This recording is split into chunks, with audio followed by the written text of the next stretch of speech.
Kaixo, ni Teresek naiz eta irakurri dudan liburua Beti Iparralderantz da.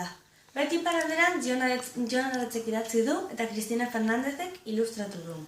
Ez da, argitaratzea erein da eta ez du itzultzailerik, euskaraz idatzi zelako lehenengo aldiz. Historia hau Afrikan gertatutakoa da eta gure garaian kokatuta dago. Pertsonai nagusiak Ami eta Drisa dira.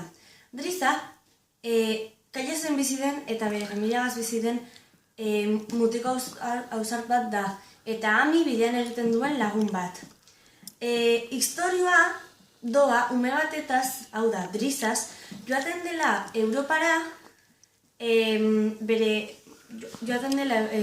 bere aitaren bila, eta bidean hainbat gauza gertatzen zaizkio, lagun bat egiten du, eta beste hainbat istorio ere.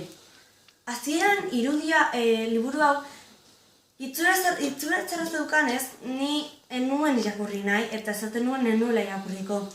Eta behin irakurrita konturatu nintzen denotarik zeukala. Intriga, beldurra, sentimenduak, baita istorio politak ere.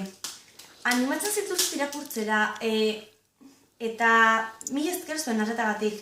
Hurrengo batera arte.